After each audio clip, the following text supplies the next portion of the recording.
I told the officer deck that I'd seen something about 15 degrees off the port bow at a relative distance of about 2.5 nautical miles. And he began to look in that area. And the starboard lookout had heard me tell him this, and he began to look over there. And while we were all three watching, either the same craft or another one exactly like it came down out of the clouds, tumbled again on its, why it did this maneuver, I don't know, but every single time it did it. It's like it came down in this attitude, and then it flipped over, and then entered the water. And the water just appeared to open up in front of it. It's just like the account in the Bible about the parting of the Red Sea. That's exactly what happened. The sea actually parted, and this thing went into the water, and then it closed up behind it. And this big spray went up into the air. But it wasn't a spray from the craft hitting the water. It was a spray from the water coming back in to fill up this hole that had been created. And again, I'm thinking, this is incredible. What are we looking at here? And it was metal. It was a machine, and it wasn't glowing or anything like that. It didn't have any lights on it that we could see. But it was obviously metal, and it was obviously a machine. And although I can't tell you that there was anyone inside of it, I believe that there was. And it did something that, as far as I knew, was absolutely impossible. I'd been in the Air Force. I'd worked on the state-of-the-art of our aviation capabilities. And here I was on the deck of a submarine in the conning tower, and I knew what we had to be able to have to go underwater, and I knew that the two were incompatible.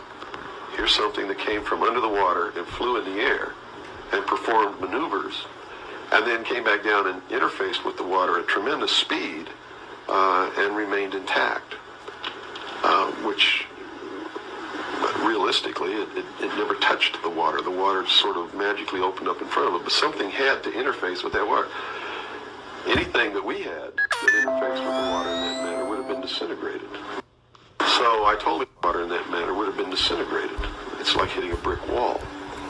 So I was looking at a technology that, as far as our laws of physics and what we knew at that time, didn't exist. This was in 1966.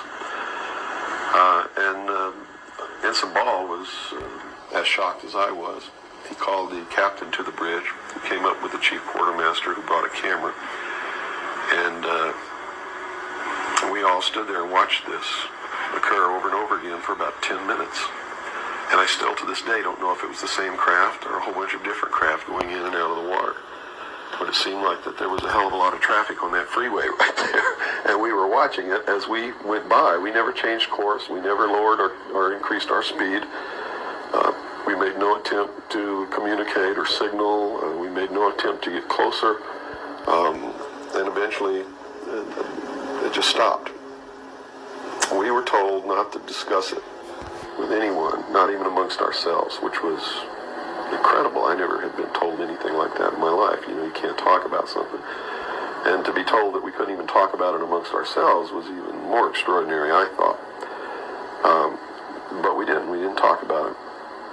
When we got to Pearl Harbor, all the time the chief quartermaster was taking pictures of this, so I know photographs were made.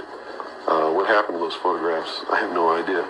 But when we reached Pearl Harbor, we were not allowed to go ashore to go on liberty, even though we didn't have the duty. And about 2 hours after we berthed at the submarine base, a commander from the Office of Naval Intelligence came on board and debriefed each one of us individually in the captain's stateroom. And the ultimate outcome of the debriefing was that we didn't see anything, we didn't hear anything, and we had to read rules and regulations that told us that if we ever talked about what it was that we didn't see, that we could be imprisoned, we could be fined $10,000, we could lose all pay and allowances due or ever to become due. And I learned at that moment that the United States Navy didn't want anybody to know about what we saw.